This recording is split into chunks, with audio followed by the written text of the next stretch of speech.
makan bergizi gratis itu juga. Ternyata ada anak dikasih makan 3 kali dia nggak bisa. Ketika mau makan ingat juga ibu saya belum makan. Bener-bener dari bawah. Dan dulu saya staff pertama kali saya masuk, saya pegawai kontrak PU waktu itu PU. Pekerjaan umum 93 masuk, 96 saya jadi PNS sampai dengan ya saat ini 2024 saya jadi wamen. Waktu saya di IKN jam 2 malam ketika saya keliling di lapangan, loh kok ada penuh anak-anak perempuan di situ. Kamu ngapain di sini? Ya saya tugasnya di sini. Dan itu di tengah hutan. Ketika saya berkunjung ke sekolah rakyat dan di sekolah rakyat itu ternyata saya menemukan banyak anak-anak desil 1, desil 2 yang ternyata nggak sekolah. Saya ceritakan di sini. Berarti ini perdana nih, belum muncul di mana-mana nih. Belum. Saya baru sekali ini ngasih ke orang di luar PU. Bahkan orang PU pun belum ada yang saya kasih. Seneng banget teman ngobrol saya hari ini, wanita luar biasa, Wakil Menteri PU Ibu Diana Kusumastuti. Hai Ibu Diana. Saya tersanjung nih, saya diundang juga sama Meriana hari ini. Saya yang tersanjung karena di tengah kesibukan yang biasanya seringnya di lapangan, tapi hari ini datang ke studio untuk ngobrol bersama saya hari ini. Spesial karena diundang sama Miss Mary. Special, thank you. Dan hari ini special juga nih karena datang ke sini langsung dengan pakaian seragam batik khas PU yang ternyata ini punya makna yang special ya. Betul sekali. Jadi batik ini jangan hanya dianggap sebagai batik biasa, karena ini batik ini punya cerita. Apa saja tugas Kementerian waktu itu PUPR ada di sini, karena di sini ada gambarnya bulldozer, ada logo PUPR waktu itu, kemudian juga ada gambar keran air, ada gambar juga bangunan. Ini menunjukkan bahwa tugas-tugas Kementerian PU ya ada di dalam batik ini. Tapi dikombinasikan dengan motif batik dan ini desainer khusus. Promosi ya. Promosi. Mensosialisasikan ya. Itu ada gambar traktornya juga loh. Dan warnanya juga biru dan kuning. Oh, artinya apa? Ya, kalau kuning itu kan permukiman, biru itu air, dan merah ini jalan. Oh, gitu. Iya, ada maknanya. Oke. Merah. Oke. Jadi merah, juga ada, biru, kuning dan hijau. Hijau juga harus ada penghijauan. Jadi harus ada jalan, rumah, penghijauan dan utilitasnya dan semua hal. Dan air juga, makanya biru. Air, biru. Iya, dan itu semua menjadi sangat esensial ya, karena itu menjadi hal yang sangat basic yang dibutuhkan seluruh rakyat Indonesia. Betul. Dan itu dikerjakan oleh PU. Ya. Dulu PUPR namanya. Dulu PU tidak hanya PUPR ya, dulu itu ceritanya banyak sekali. Kita pernah PU, kita pernah Kim Praswil waktu zamannya Erna Witular, pernah juga PUPR karena waktu itu PU digabungkan dengan perumahan, kan dulu 2 kementerian yang berbeda, terus akhirnya digabungkan, makanya menjadi PU dan perumahan. Tapi di era kabinet saat ini dipisah lagi. Jadi PU nggak punya PR lagi kan. PU sendiri dan PR menjadi PKP sendiri. Iya. Jadi banyak ceritanya. Berubah cerita tergantung dari kebutuhannya seperti apa untuk kabinet. Banyak cerita, banyak pengalaman, banyak hal juga yang pastinya akan dibagikan. Tapi satu hal yang saya ngelihat ini berbeda dari tahun-tahun sebelumnya, karena kebetulan kan kita baru aja merayakan ulang tahun kemerdekaan yang ke-80. Ini kayaknya baru pertama kalinya Ibu Diana merayakan di Istana Presiden sebagai Wakil Menteri. Iya. Gimana rasanya? Ya, rasanya kalau tahun lalu saya merayakan Hari Kemerdekaan itu di IKN. Ya, kami mempersiapkan semuanya di IKN. Tapi tahun ini sebagai Dirjen Cipta Karya waktu itu.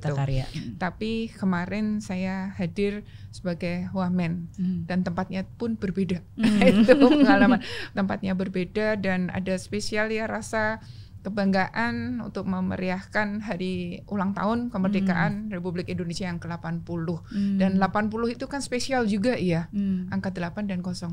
Nah, itu spesial sehingga di situ saya melihat bahwa ada rasa kegembiraan, kebahagiaan dan keseruan ya yang terwujud di situ. Dan ternyata memang dalam atraksi kebudayaannya, dalam karnavalnya yang malam, jadi saya dari pagi upacara, sore ikut datang upacara juga, dan malam ada karnaval. Itu saya menikmati sekali. Baru kali ini, dan pada saat karnaval itu surprise sekali karena baru kali ini dalam karnaval Menteri Wamen ikut di atas mobil truk itu. Betul. Dan penonton juga banyak sekali antusias. Dan itu seru banget loh paradenya, karena bukan hanya di mobil truk yang sudah dihias, tapi sesungguhnya hiasannya pun juga penuh makna. Karena itu menunjukkan apa aja sih yang dikerjakan oleh tugas-tugas dari kementerian yang dari ada kementerian. Di situ.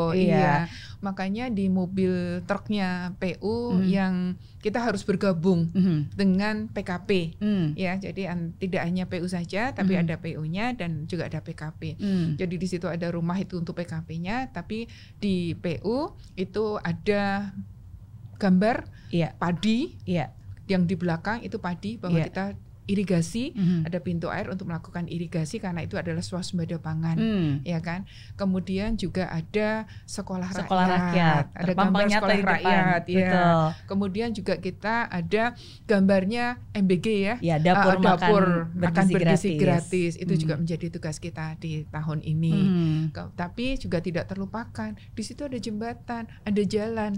Itu yang menandakan bahwa PU itu juga ngurusin konektivitas, ya. Jadi pangan, konektivitas, nah itu ada di situ semuanya. Jadi energi ya tentunya air dan sebagainya, hijaunya tanamannya juga ada di situ.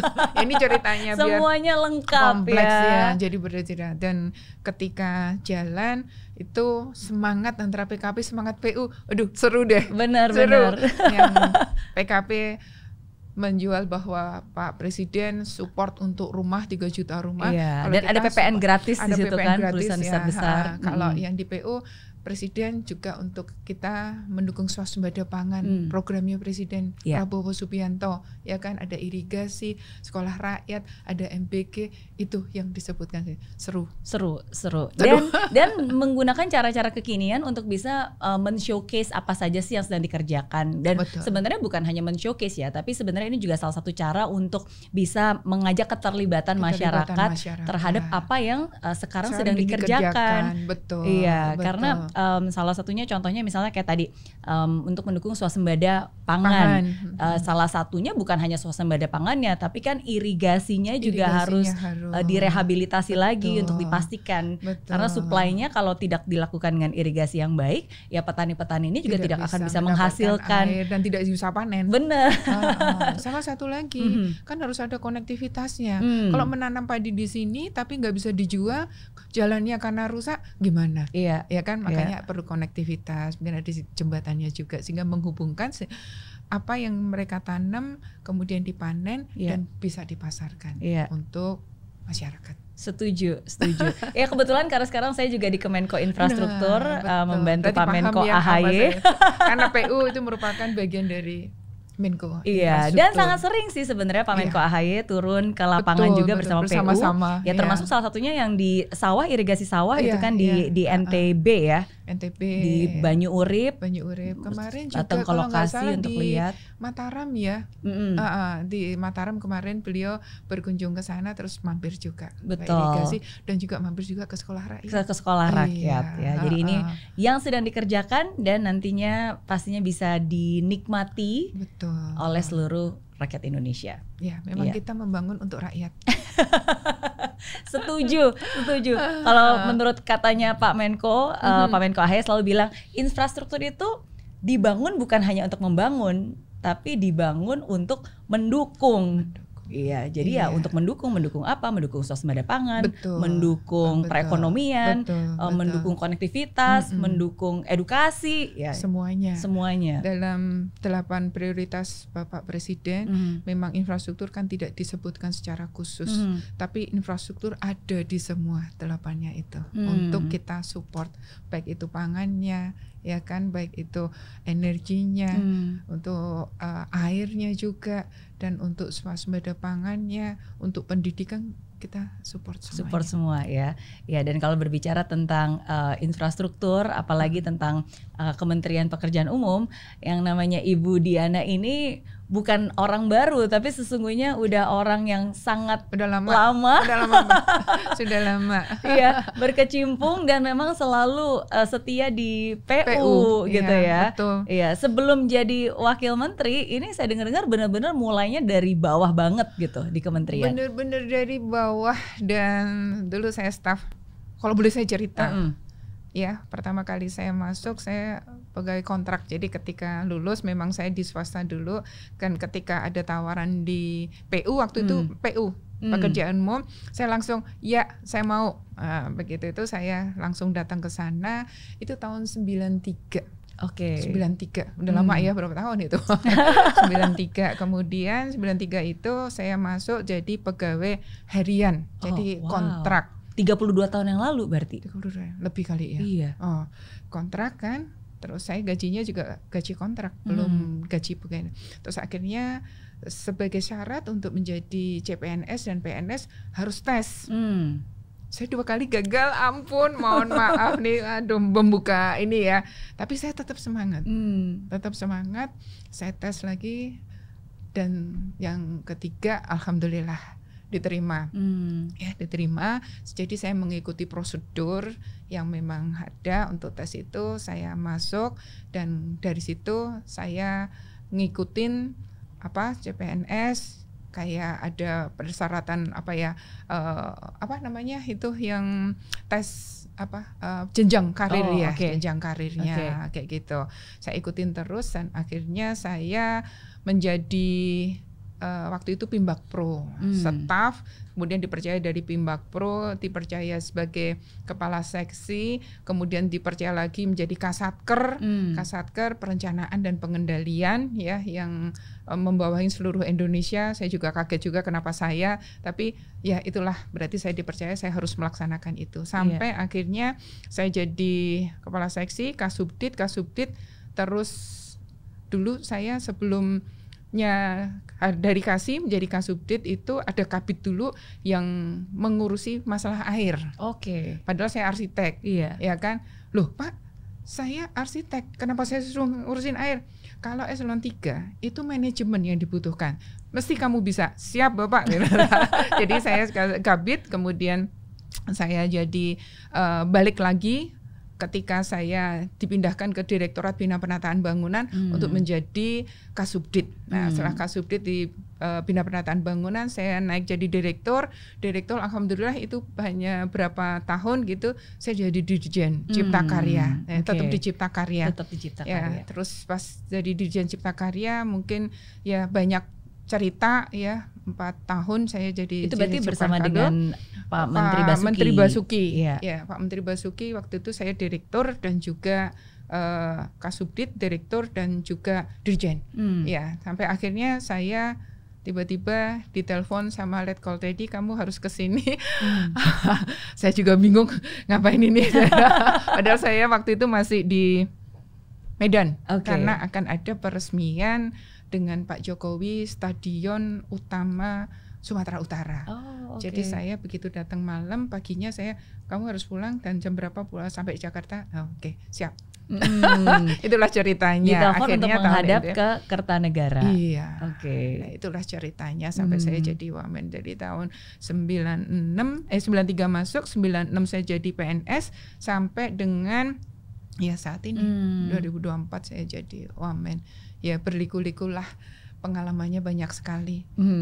Itulah ceritanya yang, tapi tetap di PU terus. Karena hati saya sudah di PU. Saya di PU. Jadi bukan sesuatu yang berbeda ya, karena kan sesungguhnya memang dari segi pekerjaannya, lingkup skop kerjanya dan juga hal-hal yang dikerjakan sesungguhnya ini progresif secara natural, organik aja. Iya, natural aja, karena ya memang bertahap meniti karir ya. Artinya kalau PNS itu kan ada jenjang karirnya yang harus kita ikutin ya. Jadi harus dengan sabar, tetap berkarya, ya kan, dan tidak boleh ya macam-macam berpikiran. Kayaknya lurus aja, setiap ada kerjaan kita kerjakan, dan ternyata membuahkan hasil. Jadi hasil tidak mengkhianati dari prosesnya. Ya, selalu. Tapi ya bersabar, bertekun, dan lakukan yang terbaik dengan apapun yang dipercayakan, dan ikhlas. Ikhlas. Itu. Jadi apapun kita lakukan, mudah-mudahan kita mendapatkan yang terbaik. Amin.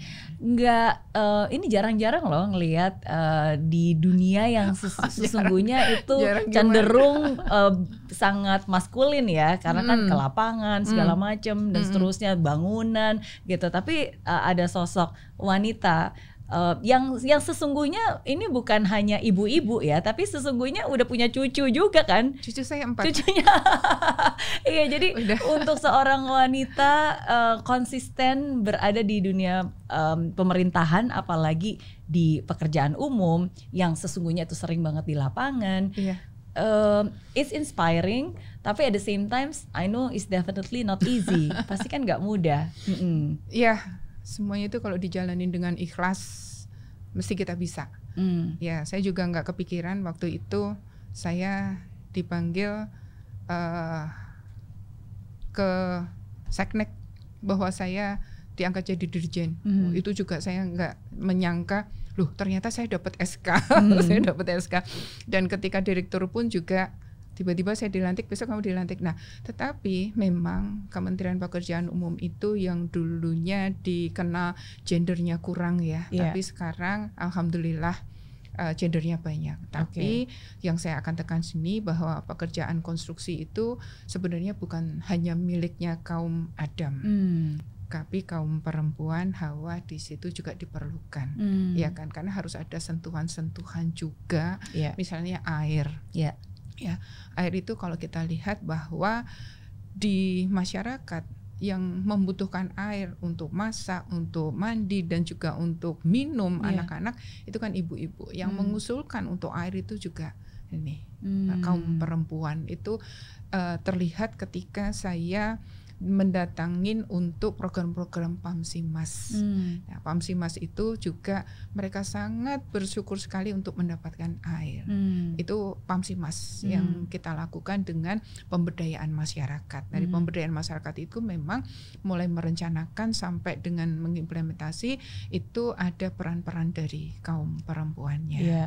Dan ketika kita merencanakan, ketika ini sosok perempuan juga penting juga kalau menurut saya. Ketika kita mendesain juga ada hal-hal yang gender itu perlu kan. Dalam suatu bangunan kan tidak hanya ruangan khusus.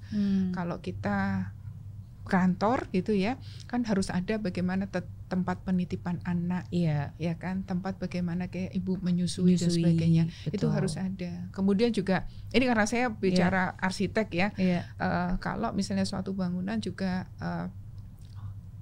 lavatory atau restroom untuk perempuan dan lavatory untuk kaum Hawa itu kan juga berbeda. Jadi itu hal-hal kecil yang mungkin harus kita ini kan, sentuhan-sentuhan hijau, sentuhan ada bunganya itu saya Mbak ini sekali. Kalau melihat ruangan yang apa ya nggak ada hijau-hijaunya, kok rasanya garing ya. Berarti ada sentuhan-sentuhan, harus ada bunga dan sebagainya. Ya, itulah kaum Hawa. Dan ternyata kalau kita lihat dari sekarang, bahkan di ini yang masuk menjadi CPNS ya di Kementerian PU banyak kaum perempuannya. Dulu saya di Cipta Karya juga banyak perempuannya, dan perempuan itu akhirnya bukan akhirnya, dan dengan mampu itu tentunya akan diberikan jabatan untuk mampu memimpin, untuk mengorganisasikan pelaksanaan konstruksi. Dan ketika di lapangan pun, waktu saya di IKN, ini pengalaman pengalaman yang saya ini kan, ketika saya ngecek nanti air harus commissioning, jadi nanti harus ngalir. Jam berapa? Kita cek dari jam ini sampai akhirnya jam 12, jam 2 malam. Ketika saya keliling ya di lapangan untuk menyatakan bahwa commissioning dan nyambung airnya ngalir, loh kok ada penuh anak-anak perempuan di situ? Loh kamu ngapain di sini? Ya saya tugasnya di sini. Dan itu di tengah hutan dan mereka juga mampu melaksanakan itu.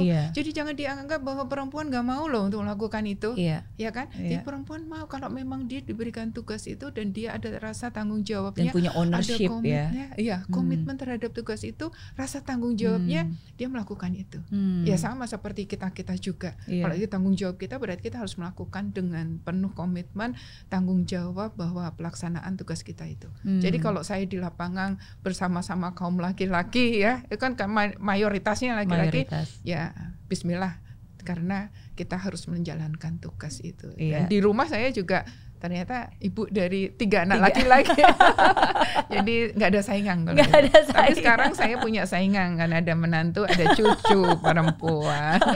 Ini ceritanya gitu. Iya. Tapi setuju dan bersyukur ya. Maksudnya sekarang dunia, apalagi juga di pemerintahan, memberikan ruang lebih untuk para wanita untuk bisa berkarya gitu. Dan ketika kita diberikan ruang, ya berarti itu tanggung jawab kita untuk bisa memaksimalkan kesempatan itu dan mengoptimalkan kesempatan itu ya untuk benar-benar menunjukkan karyanya seperti apa. Dan perempuan katanya lebih teliti, bener nggak sih? Itu perempuan sama perempuan nih. Iya. Katanya kita lebih cerewet itu. Mungkin lebih cerewet, jadi kayak ini kok bisa seperti ini sih gitu kan. Lebih bawel ya. Jadi attention to detailnya mungkin lebih tinggi ya, rata-rata mungkin seperti itu. Iya. Dan ternyata sekarang di Kementerian PU yang tadinya saya hanya Dirjen Cipta Karya seorang ya, waktu itu zamannya Pak Basuki yang era saya ya, itu dulu memang ada Bu Anita sama Bu Loli, tapi sebelum saya ada 2. Tapi sekarang waktu itu saya hanya sendirian saja Dirjen Cipta Karya, tapi sekarang zaman Kabinet Merah Putih itu Dirjen Cipta Karya juga perempuan, Ijen juga perempuan, Sekjennya perempuan, dan Wamennya perempuan, ada 4. Iya. Kemarin pas lagi, kebetulan kemarin kita baru saja rakor bersama Pak Menko AHY, yang hadir dari PU pun juga Dirjen yang baru perempuan juga. Perempuan, jadi perempuan superwoman. Sorry bukan ya. Aduh, maaf. Iya. Ya kita sama-sama bersinergi lah. Iya, bersinergi. Ya tapi nggak bisa kerja sendirian ya. Betul. Perempuan memang harus bersama-sama. Interdependent kita. Tapi kalau dari Bu Diana sendiri, sebenarnya kalau waktu kecil dulu cita-citanya apa sih? Dulu cita-cita saya apa ya? Jadi dokter kali ya, tapi gak kesampaian itu hanya cita-cita, karena kok dokter enak ya kayaknya. Setiap saya ke dokter disuntik terus diiniin, enak juga ya gitu ya. Itu hanya cita-cita saja, tapi kan terus berkembang dan ada perubahan kayak gitu. Sampai akhirnya jadi arsitek itu terinspirasi oleh apa? Mungkin di masa kecil ada yang paling diingat kah? Ya dulu tuh terus terang aja saya suka gambar denah rumah-rumahan itu loh, denah rumah-rumahan. Terus saya sambil mungkin bawel cerita, saya di sini, ini kamarnya di sini, kemudian nanti saya keluar, terus nanti saya cerita sambil ngomel sendiri, Terus akhirnya saya melihat ayah saya waktu itu mau membangun rumah, terus digambarin sama mandor atau apa gitu ya, gambar rumah, kok lucu ya gambarnya, cantik banget. Terus kakak saya masuk arsitek, enak juga ya teman-temannya ya. Saya terus langsung berubah menjadi pengen jadi arsitek. Dan kenapa? Mungkin tidak terlalu banyak hitung-hitungannya. Masa sih bukannya arsitek banyak hitungan? Sipil kali ya. Sipil itu kan hitung-hitungannya, terus rumus-rumus. Kalau arsitek kayaknya banyak gambarnya, banyak artnya. Harus ada artnya. Wah, ini enak juga nih untuk perempuan bisa kayak gini. Dan alhamdulillah waktu tes Siponmaru yang saya nggak nyangka-nyangka kok saya diterima. Langsung sahabat saya datang gitu, ayo pagi-pagi jam 6 mereka udah datang, padahal saya buka koran aja belum. Kamu keterima ini loh. Saya kaget juga deh. Dia sangat semangat untuk menyemangatin saya karena dia udah diterima di PMDK, tapi saya belum. Kamu terima di Siponmaru. Alhamdulillah saya jadi arsitek, sama lah berarti saya bisa, dan enjoy juga ya arsitek ya. Karena ternyata enak sekali untuk mendesain itu, kemudian harus mengintegrasikan karena tidak hanya bangunan saja, karena bangunan itu juga butuh air, butuh utilitas lainnya, kemudian juga konektivitas dengan luar, sekitarnya. Tidak hanya bagian dalam tapi harus di luarnya. Nah, luarnya itu seperti apa supaya nanti connect terhadap bangunan tersebut, dan bangunan itu harus sesuai dengan orang yang ada di dalamnya, kan harus menjiwai itu. Dan orang kalau masuk di situ harus nyaman. Bagaimana kita harus mendapatkan sesuatu bangunan yang nyaman untuknya. Nah, itu akhirnya ya dipraktekkanlah gimana caranya untuk menjadi arsitek, dan ternyata setelah jadi bangunan harus ada interior. Nah, itu seperti apa? Kalau rumah ternyata sumpek dan sebagainya, ternyata nggak enak. Berarti harus ada udara. Waduh, saya kalau ngomong kayak gini nanti nggak bisa habis nih. Karena butuh perencanaan lebih holistik ya. Karena walaupun memang arsitek itu pengennya bikin yang indah-indah gitu, tapi kan keindahan tapi kalau tidak menjalankan sesuai dengan fungsinya, atau mungkin walaupun itu indah tapi basic needs-nya, fungsinya itu kan harus diutamakan terlebih dahulu. Pengalaman yang ini banget yang mengena ke saya, bahwa banyak barang-barang material yang bagus-bagus, ya kan, dan banyak hal yang bisa kita tempelkan di dalam suatu bangunan tersebut. Tapi kalau tidak harmoni, tidak sinergi, tidak akan menciptakan suatu bangunan yang bagus. Nanti malah ya ada tipe ini, ada yang Romawi, ada yang Jawa, ada yang Bali. Kalau digabungkan kan nggak menjadi bagus kan. Tapi kalau itu disusun secara harmoni, ya kan, sinergi satu dengan yang lainnya, itu bisa menciptakan yang bagus. Itulah tugas arsitek, gitu. Ya. Dan arsitek itu kalau kita lihat kan selalu bilang bagaimana arsitektur anggarannya, bagaimana arsitektur hukum. Berarti kan harus melihat bagaimana strukturnya, bagaimana dia fungsinya, agar semuanya itu bisa harmoni dan bisa berfungsi dengan baik. Ya, jadi harus ada estetikanya, ada fungsinya. Itulah. Makanya ya alhamdulillah saya di arsitektur. Di arsitek ya. 30 tahun lebih di Kementerian Pekerjaan Umum sekarang. Pastinya pengennya sih semuanya harmoni dan indah, tapi kan kenyataannya namanya hidup pasti ada ups and down.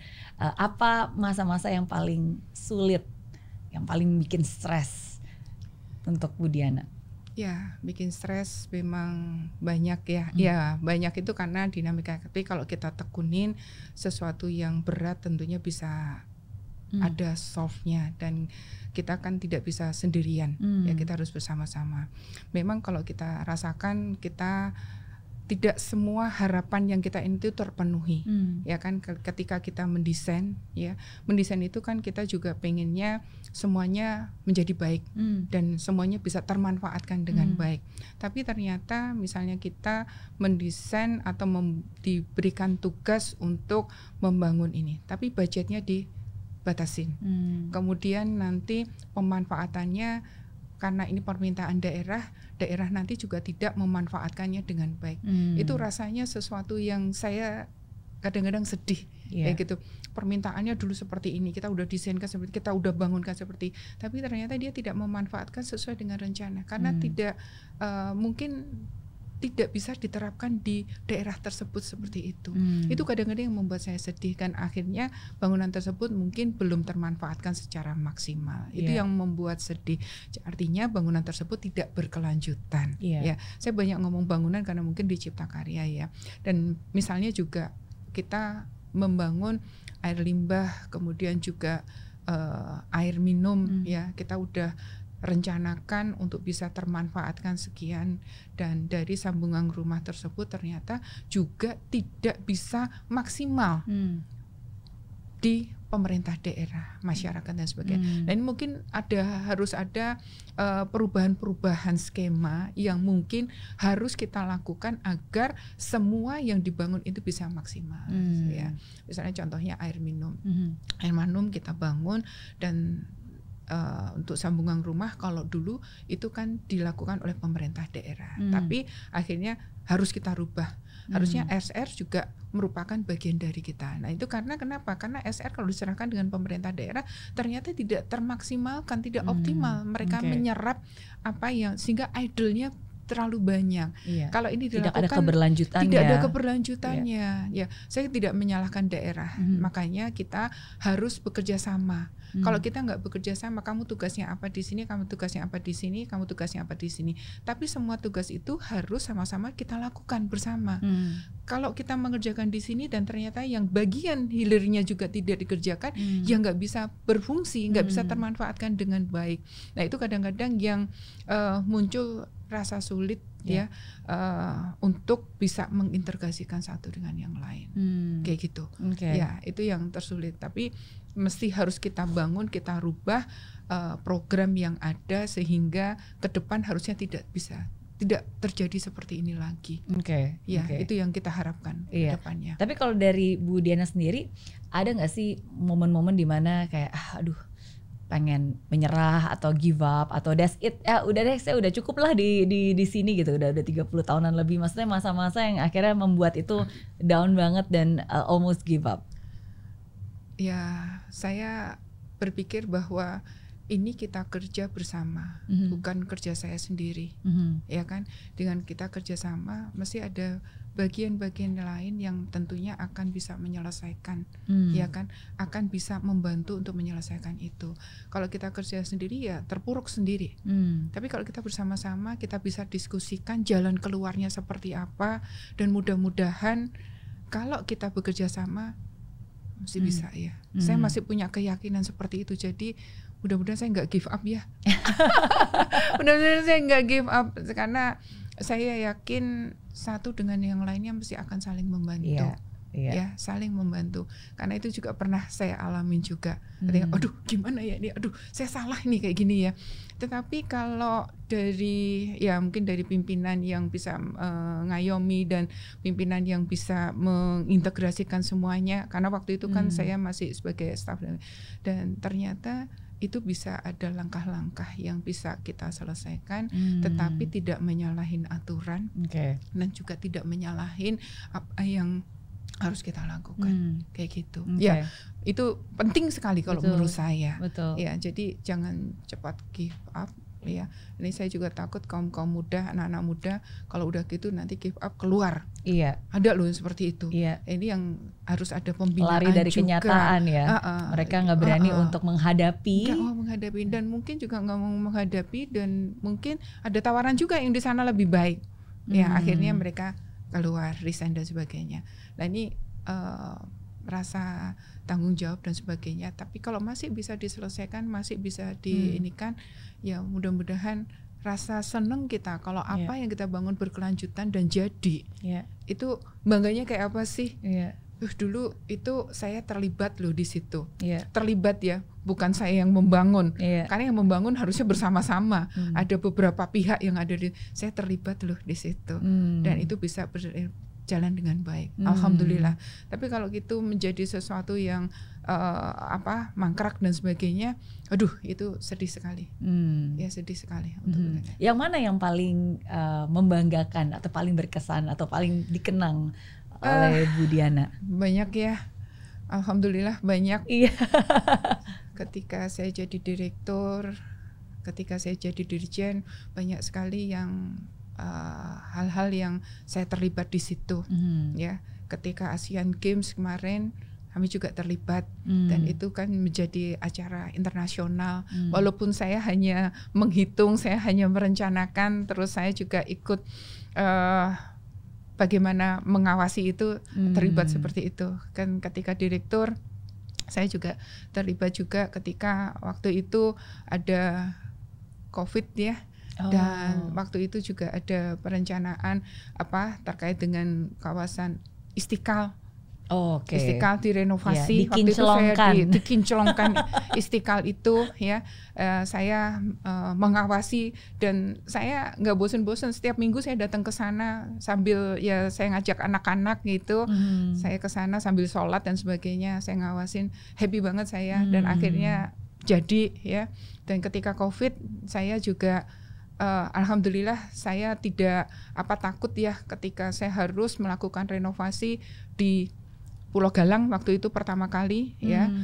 banyak sekali yang harus kita lakukan karena harus koordinasi juga, bukan hanya PU saja, dari TNI, dari kesehatan dan sebagainya. Terus di situ rumah sakit RSCM ya, RSCM yang banyak banget yang sakit, tapi saya masuk di situ juga. Dan ketika kemarin G20 ASEAN Summit itu ya alhamdulillah rasanya aduh saya terlibat di situ. Ya, terlibat di situ. Tapi habis itu ya kita harus ini karena yang pakai orang lain. Pakai yang orang lain. ASEAN Summit, terus di sini Senayan juga ketika ASEAN Summit juga. Ya, saya terlibat di situ, rasanya seneng. Banyak sekali yang saya syukurin saya bisa terlibat di situ. Ya, dan akhirnya saya ceritakan di sini. Oh, wow. Ada KSPN juga pariwisata. Ya, di Danau Toba, kemudian di Borobudur, di Mandalika, ya, ada di Wakatobi juga. Ini saya ceritakan di sini hanya untuk mengenang aja, bukan mengenang ya, memori, catatan perjalanan ketika ada di sini. Boleh kalau mau baca-baca.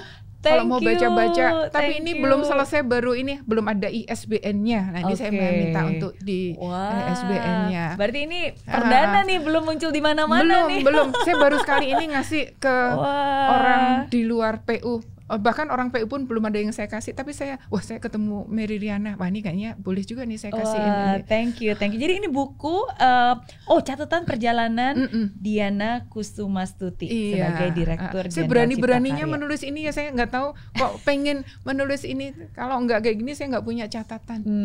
Saya memberanikan diri untuk menulis apa yang saya lakukan. Harus dong, karena kan ini mudah-mudahan. menjadi Taman Mini juga ada di sini, terus banyak hal yang ada di kayak sini gini. ya. Ini kesempatan untuk saya merekam apa yang sudah pernah saya lakukan. Betul. Air minum yang ada di beberapa tempat ya, Pekanbaru, kemudian juga ada di Kalimantan Selatan. Ini semuanya ada di sini. Berarti ya. Perjalanan dari kan waktu itu juga zamannya Pak Jokowi itu kan sering peresmian ya. Nah itu yang mungkin dituangkan juga, didokumentasikan di sini.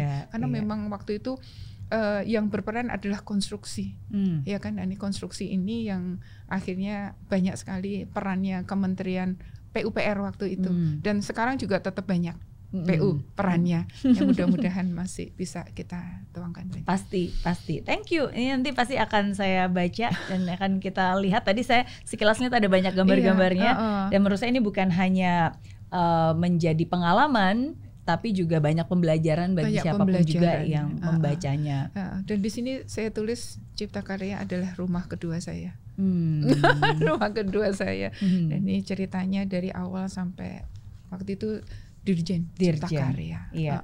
Berarti nanti harus ada lanjutan yang kedua nih, catatan perjalanan Wakil Menteri Diana Kusumastuti. Iya. Bismillah lah. Amin. Saya akan menyebutkan 5 nama tokoh politik. Izin minta komentarnya. Anyway, 5-5-nya sahabat semua, pasti Ibu Wamendiana kenal. Oke. Izin ya. Yang pertama Pak Presiden Prabowo. Wah, itu spesial ya. Saya dengan tugas-tugas beliau, dan beliau sangat memperhatikan rakyat ya. Kalau saya lihat ya, ketika saya berkunjung ke sekolah rakyat, dan di sekolah rakyat itu ternyata saya menemukan banyak anak-anak desil 1, desil 2 yang ternyata nggak sekolah. Dan dulu saya nggak kepikiran, ya, sampai Presiden memperhatikan sedetail itu dan bisa menyekolahkan anak-anak, memberikan kesempatan mereka untuk bersekolah, ya kan, ditampung di sekolah rakyat, difasilitasi, ada asramanya, makannya, sampai fasilitas buku. Dan ini saya benar-benar kagum pada beliau yang memikirkan sampai yang sekecil itu. Ya, mungkin juga makan bergizi gratis, itu juga saya nggak terpikir ternyata ada anak yang makan itu sehari cuma 1 kali. Dan ketika waktu di asrama itu, ketika dia dikasih makan 3 kali, dia nggak bisa. Berarti memang kebiasaannya makan itu sehari 1 kali. Bayangin aja kalau kita 1 kali gimana, mungkin lapar kali ya, kita kebiasaan 3 kali. Dan dia ketika mau makan ingat juga ibu saya belum makan, rasanya gimana coba, sedih sekali ya. Dan memberikan cek kesehatan gratis, ya kan? Mungkin dulu nggak kepikiran tuh check up gratis dan sebagainya, kan mahal ya. Berurusan dengan dokter itu kan mahal, tapi sekarang ada yang gratis itu, alhamdulillah. Ya, alhamdulillah. Berarti masyarakat, rakyat kecil bisa terbantu. Sesuatu yang mungkin terlihat sangat sederhana untuk orang-orang di kota, tapi di pedesaan atau di daerah yang terpencil di pelosok Indonesia itu sesuatu hal yang sangat istimewa dan luar biasa. Apalagi itu koperasi merah putih, ya kan? Mungkin kalau tidak ada koperasi merah putih ini, banyak orang-orang yang menggunakan ya online, di zaman online mungkin jadi bermasalah kan ya. Dengan koperasi itu kan bisa membantu ya, mereka bisa berjualan di situ, bisa berkiprah di situ. Saya sih harapannya dengan apa yang dilakukan Bapak Presiden sampai detail itu bisa semoga mengubah, ada keberlanjutan dan beliau itu juga kadang-kadang kalau dalam pidatonya ini ya humoris juga ya. Lucu juga beliau tuh kadang-kadang, loh saya tuh nggak menyangka loh, oh ternyata beliau seperti itu ya. Humoris. Karena dulu saya nggak begitu ini apa, kan dulu beliau Menteri Pertahanan ya. Nah, jadi mungkin nggak terlalu dekat karena kita dunianya infrastruktur berbeda. Ya dulu ini aja sih. Tapi saya Pak Presiden luar biasa. Luar biasa. Yang kedua Mas Gibran Rakabuming Raka. Mas Gibran tuh sosok muda ya. Dulu saya kenal beliau ketika di Solo. Di Solo ya, beliau sebagai wali kota di Solo. Memang pemikirannya Mas Gibran itu untuk menggalang masyarakat, terus kemudian dia bisa bisnis ya dengan anak-anak muda, membangkitkan semangat anak muda, dan itu bisa ini di Solo. Gagasan-gagasan beliau juga mungkin sangat membantu untuk memajukan kota Solo. Walaupun mungkin tetap harus dilanjutkan yang sekarang ya. Sekarang juga muda juga. Mudah-mudahan Mas Gibran memikirkan keberlanjutan oleh wali kota yang sekarang. Itu. Di Solo tapi juga ya. Beliau juga memikirkan secara keseluruhan Mas Gibran itu. Dengan cara pandang yang baru, yang lebih kekinian. Iya, lebih kekinian, kan anak muda. Muda. Kalau saya loh ya, kalau Mary masih muda. Muda juga. Kalau anak muda memikirkannya ya harus dengan anak muda. Kalau kita mungkin sudah old. Iya. Fashion. Udah fashion lebih gitu ya. Udah lebih senior gitu ya. Iya. Mudah-mudahan dengan kayak kepemimpinan anak muda ini ada perubahan yang lebih baik ya. Kita tentunya. Senior milenial. Iya, betul. Yang ketiga, Pak Menteri Dodi Hanggodo. Pak Menteri memang beliau orang swasta ya. Swasta yang masuk ke Kementerian PU. Nah, mungkin beliau saya sih harapkan bisa dengan ide-ide bagaimana di swasta bisa diterapkan untuk menjadi yang lebih baik. Nah, itu mudah-mudahan hal-hal itu bisa lebih baik lah untuk di kedepannya. Bersinergi. Ya, mudah-mudahan di swasta itu seperti apa untuk bisa Kementerian PU menjadi lebih baik. Yang keempat, Pak Basuki. Wah, dulu kalau mantan itu, bos berarti. Banyak pelajaran yang saya dapatkan dari Pak Basuki. Ya, suka dukanya ya sama beliau ketika ya beliau itu tegas, humoris juga, dan dia ada jiwa seninya. Oh ya kan, anak band kayak gitu, nyanyi. Ya, itu yang saya belum bisa seperti beliau. Karena beliau memang menjadi tokoh juga ya untuk banyak yang favorit. Artinya orang senang kepada beliau karena di PUPR dulu ya. Tidak hanya di PUPR. Kalau keluar pun kita, di stasiun, di tempat makan, foto. Berarti kan orang lain tahu akan beliau dan mereka berterima kasih. Bapak kan yang membangun jalan, Bapak kan yang membangun tol. Berarti masyarakat mengetahui bahwa beliau memang berperan di dalam dunia konstruksi infrastruktur, dan beliau humoris ya kalau marah, tapi kalau pas humoris ya dia ketawa-tawa dan sebagainya. Yang saya pernah dimarahin? Oh, dimarahin itu biasa. Bangun kayak gini, apa ini tuh kayak gitu, gimana sih? Tapi habis itu beliau ya cair juga, ya artinya ada rasa beliau sebagai bapak ya, sebagai bapak. Tapi beliau nggak salah kok, beliau melakukan membina kita dengan pengalaman-pengalaman beliau menularkan juga ke kita, bukan marah karena ini kalau kita nggak tahu kan ya mesti harus dikasih tahu, kayak gitu, ya itulah. Tapi beliau memang sebagai bapak yang mengayomi kita, ya mengayomi kita. Oke. Yang terakhir Pak Menko AHY. Ya Pak Menko AHY itu kalau saya lihat beliau itu kalau berbicara enak ya, terstruktur kayak gitu, dan gaya pemimpinannya memang bagus kalau menurut saya.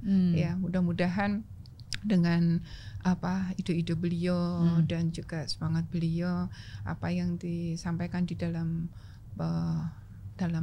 pidato dan sebagainya itu benar-benar juga menginspirasi kita juga kayak gitu. Saya gitu. Boleh tambah satu lagi nggak? Siapa? Saya harus ada favorit yang saya belum disebutkan.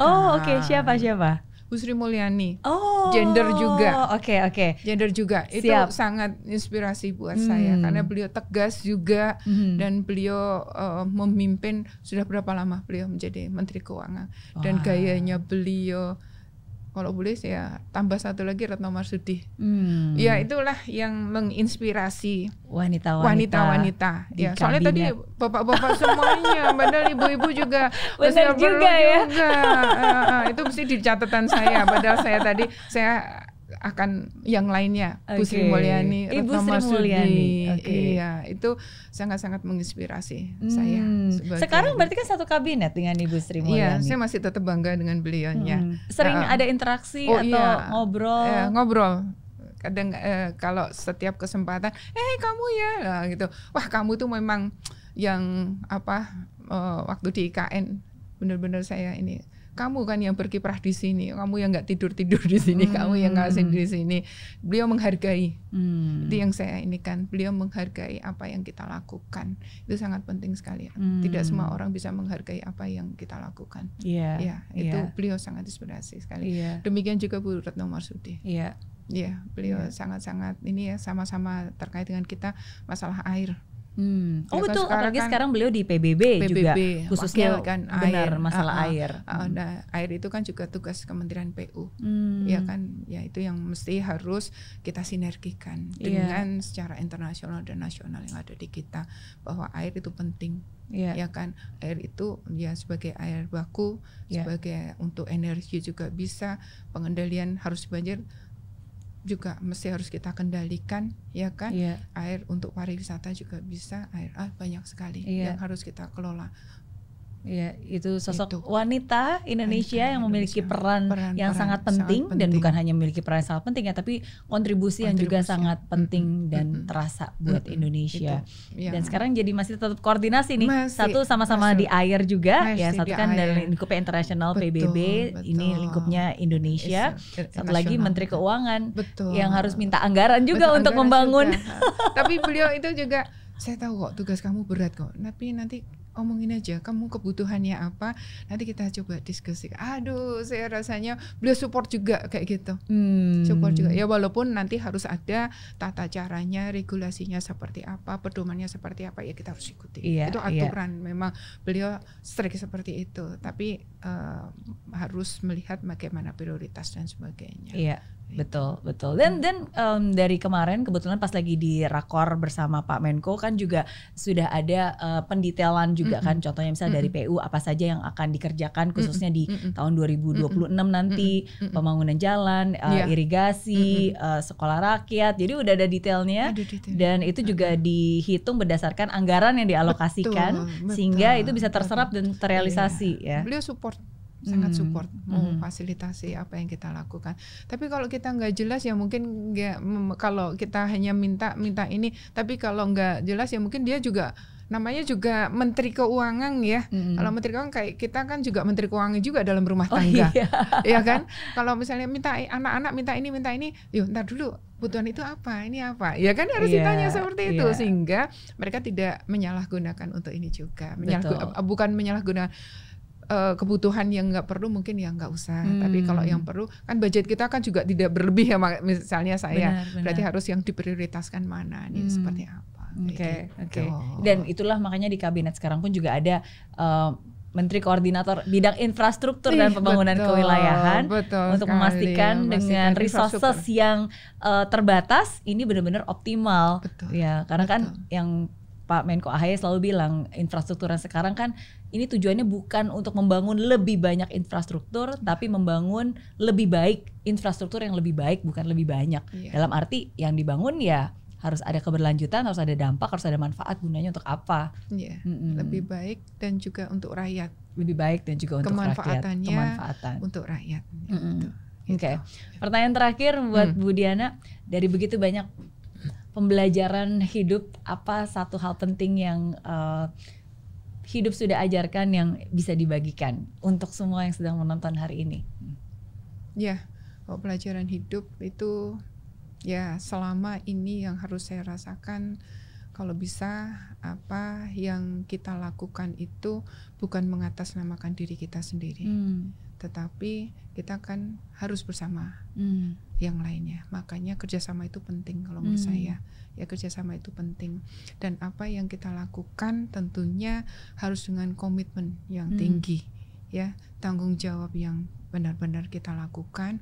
Dan tentunya satu hal yang saya ini kan adalah bahwa apa yang kita lakukan itu adalah benar-benar dari hati, dan kita juga harus ikhlas.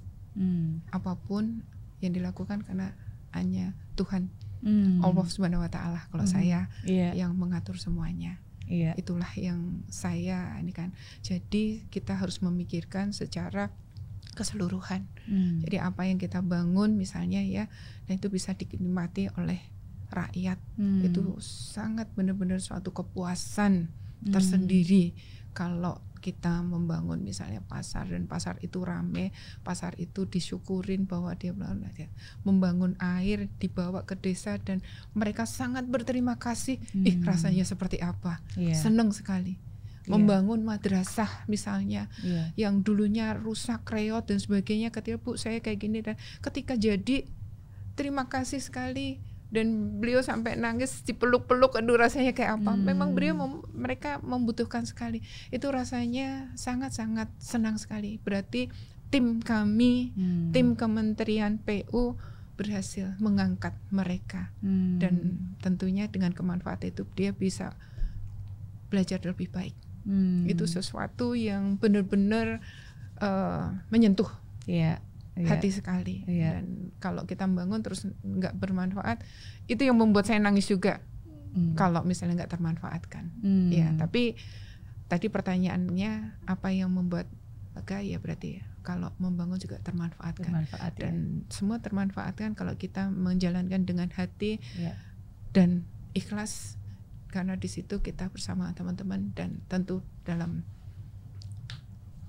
pengaturan yang di atas Tuhan.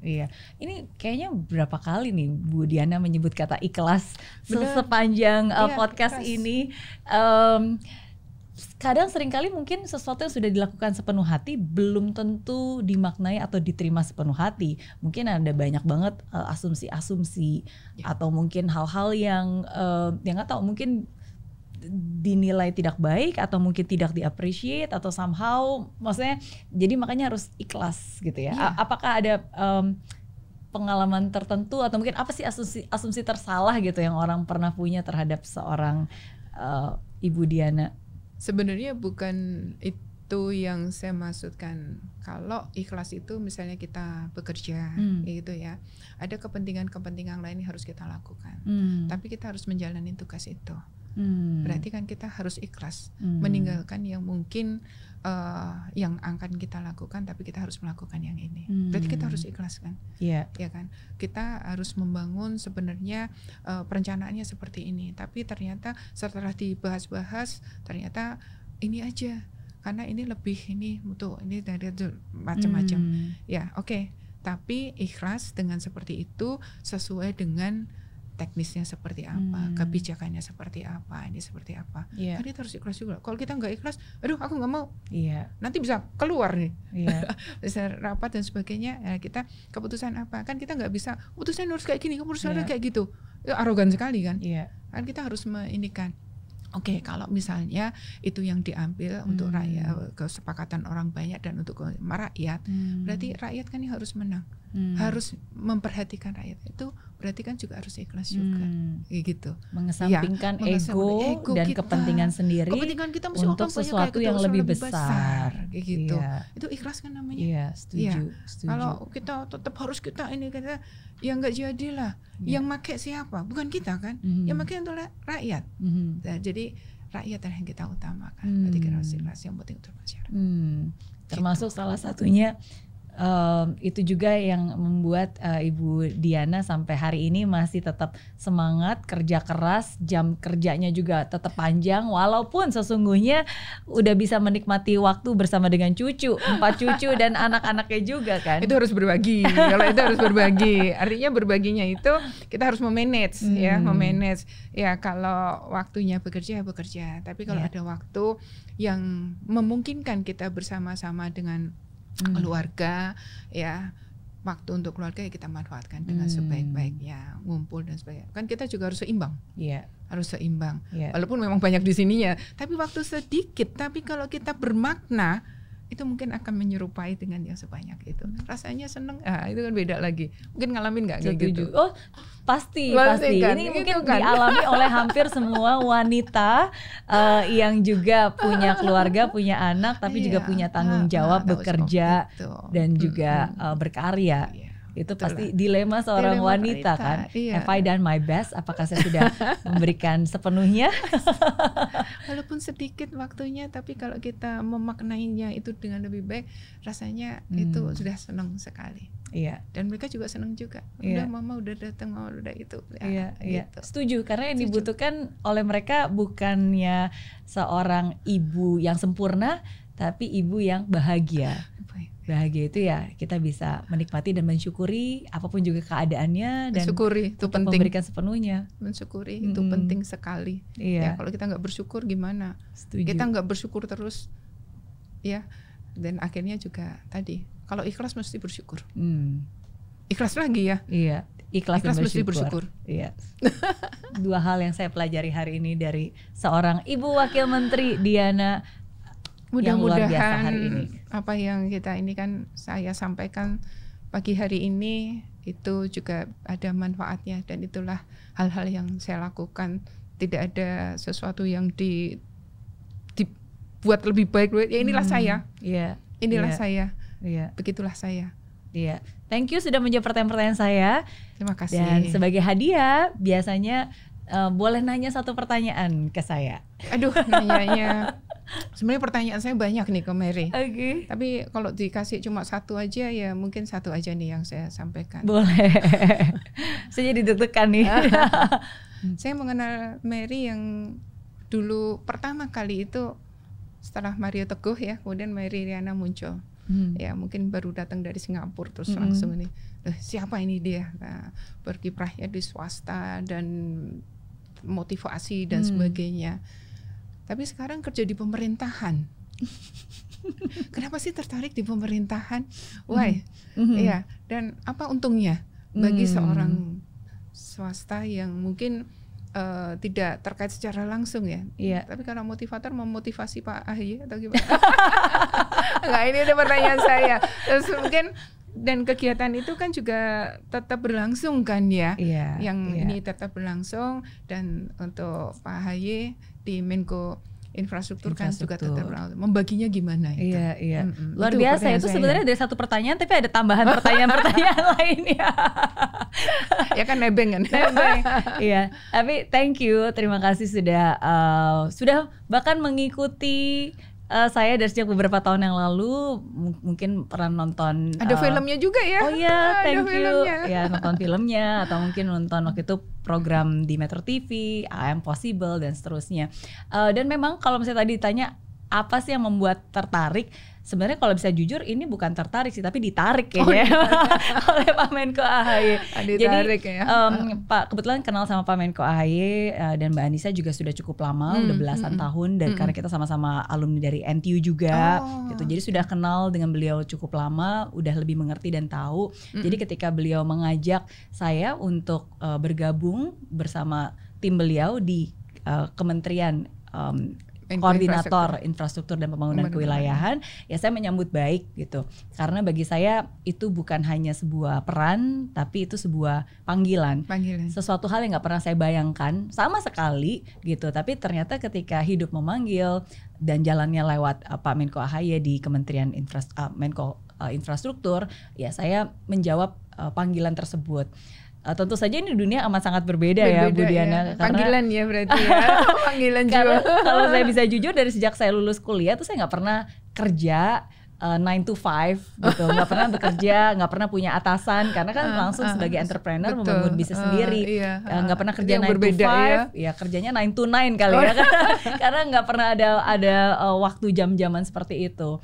Tapi justru disitulah ya saya melihat bahwa ini kesempatan, karena kalau sebelumnya memang di bidang swasta mungkin saya lebih banyak berkarya membangun individu-individu dan juga organisasi, ya sekarang saya jadi punya kesempatan untuk bisa menciptakan dampak yang lebih besar lagi gitu. Dan di situ saya melihat bahwa apalagi mungkin bersama dengan Pak Menko yang mengorkestrasi banyak hal. Karena sesuatu yang besar itu butuh koordinasi, sesuatu yang besar itu butuh pemikiran yang lebih matang. Jadi amat sangat berbeda ketika kalau misalnya saya di swasta, ini usaha saya sendiri, ada beberapa hal yang sesungguhnya decisions itu bisa langsung aja cepat eksekusi dijalankan gitu. Jadi sudah dirasakan ya perbedaannya. Betul. Ya. Nah, sedangkan tapi harus mensinergikan ya. Ya, sedangkan kan kalau di pemerintahan tidak bisa seperti itu, apalagi Pak Menko AHY sebagai pembantu presiden, sedangkan saya sebagai pembantunya Pak Menko AHY. Jadi ada banyak hal yang sesungguhnya kita nggak bisa hanya ngambil keputusan sendiri gitu. Kita harus benar-benar melihat, berkoordinasi, karena satu keputusan, satu kebijakan itu dampaknya untuk 280 juta penduduk Indonesia gitu. Tapi disitulah saya sangat mengapresiasi karena Pak Menko AHY melihat sesuatu hal yang saya punya dan saya bisa kontribusikan, dan maka dari itu sebagai staf khusus beliau pun dipercayakan di bidang kerjasama lembaga non pemerintah dan kerjasama luar negeri. Berarti masih sesuai. Iya, jadi memang sesuatu hal yang memang background dan kapasitas saya ada dari situ dan bisa saya kontribusikan dan saya sinergikan gitu. Tentang waktu tentu saja. Waktu baginya gimana? Yes. Karena semuanya kan harus tetap jalan kan, nggak mungkin ini terus ini diserahkan ke, tapi masih ada Pak Alfa ya. Tahu aja ya, itu secret weapon ya. Behind the scene yang selalu membantu dan kita selalu bersinergi bersama sih. Ya, harus itu. Harus. Ya, jadi memang it's about managing priorities, karena kalau kita berbicara tentang tugas, to-do list, seumur hidup pasti kita nggak akan pernah selesai tuh semua to-do list, karena pasti aja ada. Tapi kan tugas utama kita bukan untuk menyelesaikan to-do list, tapi menyelesaikan prioritas-prioritas mana. Bahkan kayak Asta Cita Pak Prabowo aja pun juga ada prioritas ya kan, yang memang harus diprioritaskan. Jadi itu yang kita alokasikan. Dan ya bersyukur juga Pak Menko memberikan kebebasan juga untuk saya masih tetap bisa berkarya di tempat saya berada di swasta dan sambil membantu di pemerintahan gitu. Karena ya ini sinerginya kan, kebetulan staf khususnya juga bidang kerjasama lembaga non pemerintah dan mungkin juga negeri. Teknologi kita bisa ini kan juga ya, kita pakai Zoom, kita pakai telepon, pakai ini lebih mudah ya, memudahkan dengan teknologi. Betul, iya. Dan salah satunya juga mensosialisasikan apapun juga yang sedang dikerjakan. Karena saya ingat waktu itu sama Bu Wamen Diana kan kita juga berkunjung ke Bendungan Karian. Terus Bu Diana juga bilang, ini Miss Mary bantu sosialisasikan ya, karena kalau enggak orang nggak tahu ada bendungan, nggak tahu fungsinya bendungan untuk apa, nggak tahu ini digunakan untuk apa aja gitu. Jadi hal-hal seperti itu menurut saya satu hal yang bisa saya kontribusikan juga sih. Ya. Jadi kalau gitu bisa dibantu ya PU supaya dibantu PU untuk mensosialisasikan yang orang-orang nggak tahu kan, karena PU kan di bagian dari Menko IPK. Yes, siap. Sudah, makanya irigasi, bendungan, konektivitas itu mesti harus ini sosialisasi. Betul, itu yang akan sudah dilakukan dan air akan minum, terus dilakukan. Air limbah, persampahan. Iya. Itu kan bagian dari Kementerian PUPR. Semua. Iya. Siap. Ntar kita berkoordinasi. Thank you sekali lagi Terima kasih Ibu Amendiara atas ngobrol-ngobrolnya waktunya. pagi ini, dan mohon maaf kalau masih ada kekurangan dan salah-salah yang mungkin saya sampaikan. Terima kasih, dan terima kasih buat bukunya. Oke. Thank you so much. Baca-baca aja.